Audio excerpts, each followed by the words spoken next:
khas hari ini dalam diskursus Alkitabiah tergolong dalam sabda keras.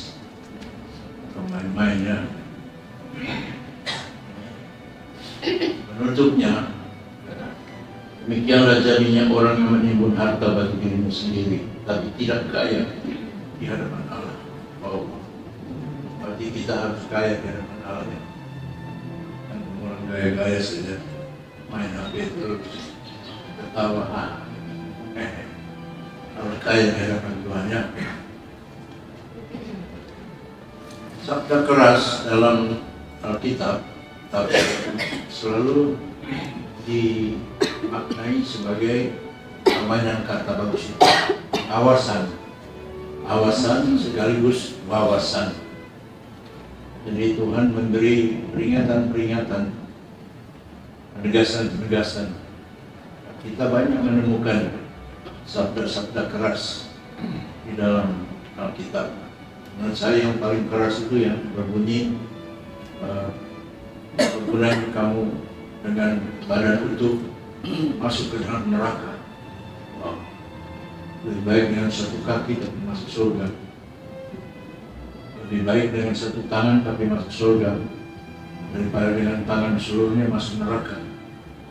Guru agama zaman dulu kalau jengkingnya seperti ini. Waktu anak-anak kecil kami tidak tahu masa kalau jengking besar begini, kalau di api dia mati, jadi kecil begini. Tapi sabda keras juga adalah wawasan yang memberi arahan, petunjuk, dan apa-apa yang sebetulnya tidak terutama mengancam sebagaimana peringatan dan wawasan-wawasan, tapi yang mendayu-dayu. Selanjutnya, sabda keras dalam diskursus Alkitabiah, kecuali awasan dan wawasan, dia juga sebetulnya terukur. Yesus tidak memberikan beban yang tidak mampu dipikul oleh orang-orang. Itu bisa dibuat, bisa sekali, karena mendasarkan diri pada panggilan hidup orang-orang Yahudi dan bangsa manusia, diciptakan hanya untuk kebaikan dan diupayakan supaya kebaikan demi kebaikan itu merajalela dan mempengaruhi tabiat serta perilaku, langkah laku kita manusia ini. Karena itu sabda keras, sekali lagi, bagaimana sabda-sabda yang menghibur dan meneguhkan, dia juga memberi warna menyelamatkan. Karena kita ingat, sejak Yesus dari Nazaret, budaya baru yang harus ada dan dikembangkan, yaitu hidup. Tidak ada lagi kematian. Memang kematian biologis fisik adalah terminal, karena semua orang harus putus nafasnya karena kefanaan.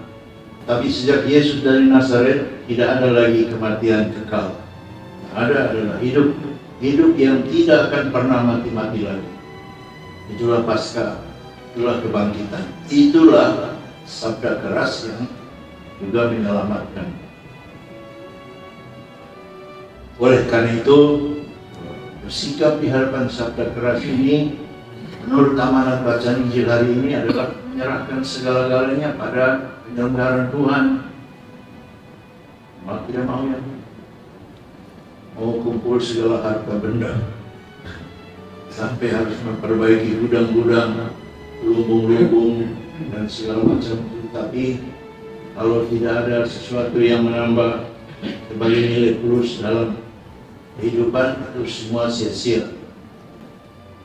Gunanya memiliki harta banyak untuk dari Injil ini, tapi tidak kaya di hadapan Allah. Salah satu bentuk pemerkayaan di hadapan Tuhan adalah sikap orang-orang yang tahu bersyukur. Dan tahu bersyukur yang terbesar itu tidak bisa tidak bersyukur atas rahmat kehidupan. kalau syukur. Mazmur 111 menegaskan hal itu. Pembukaan dari Mazmur itu mengatakan, aku mau bersyukur kepada Tuhan dengan segenap hati. Anak kalimat dengan segenap hati itu begitu penting. Karena kalau kita bersyukur sesama kita manusia, bawahan kepada bos, ya bersyukur karena takut. Atau umat kepada pastor paroki, ya, sama seperti anggota komunitas suster kepada tikonya, munafik itu takut dilaporkan kepada pimpinan dan seterusnya. Syukur anak-anak remaja itu gombal-gombal saja. Tapi syukur kepada Tuhan menurut pemazmur harus dengan segenap hati. Karena itu syukur itu seperti tidak berkesudahan, sambung menyambung. Syukur itu seperti meninggalkan jejak yang baik saja, supaya orang yang mengalami syukur itu ya ikut bersyukur kepada Tuhan. Dan pada ujung Mazmur 111 disebut, karena itu bersukacitalah orang yang dengan ketulus ikhlasan hatinya takut akan Tuhan. Maka kembali lagi, syukur yang wajib lebih dari kewajiban biasa adalah Islam kehidupan. Dan itu hari ini antara lain karena hari ulang tahun saya tidak sangka bisa sampai umur 68 ya. Waduh ya. Ada satu orang yang selalu korok-korok saya mengenai ketuaan. Saya tidak bisa sebut namanya, sebab nanti Anda juga jengkel dengan dia.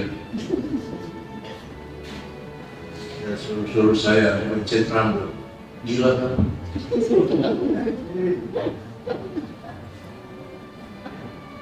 Tapi dalam usia yang lumayan, panggilan untuk bersyukur itu seperti datang dari pembekalan pengalaman keluarga. Bapak dan ibu saya aslinya guru. Ibu saya guru TKK yang paling pintar di bumi. Kemana-mana. Mendidik dan mendampingi kami. Sejak kami lahir, ada atau tidak ada di rumah, selalu dibuat syukur atas hari ulang tahun. Bentuknya juga waktu itu mewah menurut saya. Dalam makan nasi kuning, bukan beli di kios, membeli di abang-abang Bugis, tidak. Mama yang masak sendiri, pakai daun pandan lagi. Mama ubahnya apa? Dan kecuali makan nasi kuning bisa tambah. Bapak ibu sekalian, jangan lupa dulu itu zaman kresek. Biar pejabat tinggi tapi hidup susah juga, makan jagung bos saja. Tanpa lauk, maka harus pas-pas makan. Tapi kalau hari ulang tahun nasi kuning itu bisa tambah. Ada atau tidak ada di rumah, tetap. Dulu belum ada telepon dan HP. Nantinya mama dia tinggal tulis surat saja. Pokoknya hari ulang tahun 21 Oktober itu hari seperti biasa. Kita ada makan nasi kuning lagi. Telan air dari situ. Macet. Sudah ingat anak baru ini anak rugi. Kalau seminari itu hutan besar. Itu tahun 68, bukan sekarang ini. Tapi ya masih muda. Dan umur 27 tahun sudah jadi pastor. Saya juga kan heran, muda begitu ya. Itu pun karena setahun ditunda. Zaman dulu, kalau orang ditunda tabisan itu berarti sifat tidak baik. Tapi menurut saya, dalam kasus saya itu ada pemutarbalikan paradigma orang baik.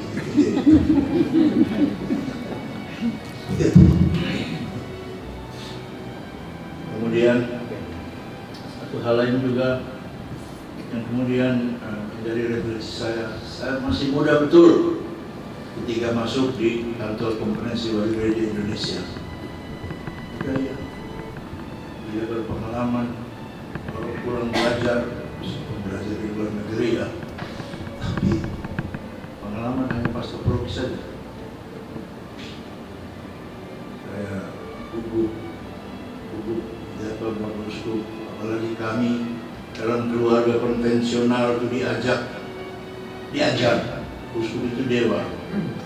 Jadi kalau Gabriel Manek atau Theodorus Van der Tilar lewat, aduh, kami berlutut deh. Kami juga tidak tahu pacarnya muka macam apa. Yang penting ada Uskup lewat. Tiba-tiba saya membantu Uskup. Dan dalam usia muda, saya juga jadi Uskup. Jadi kemudian dalam serba tidak berpengalaman, saya yaitu ya, atas salah satu cara sejalan dengan amanat Injil pada hari ini, Tuhan memperlihatkan banyak hal yang menunjukkan kemudahan dan kelancaran. Nah, sampailah kita di situ. Kenapa? Ya, karena dalam banyak hal tidak mau ikut dalam serba keterbatasan ini, mengundang, memanggil orang untuk berserah. Ya, berserah. Saya datang ke sini, saya tahu tuh hanya berapa orang ya. Victor Montgomery, Anton Tron,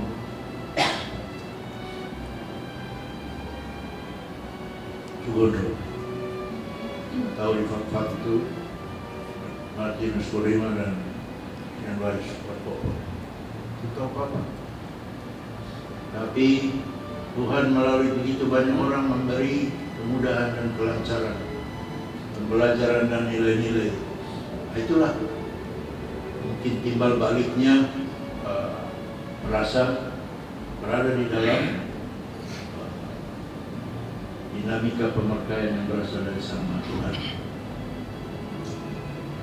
Oleh karena itu sekali lagi ya, mari kita mengambil momentum hari ulang tahun. Nah sekarang siapapun untuk mengambil kenang-kenangan yang baik gitu ya, memberi pelajaran-pelajaran terpenting mengenai penyerahan diri sehingga Tuhan mengisi kita dengan kemudahan-kemudahan, dan pada akhirnya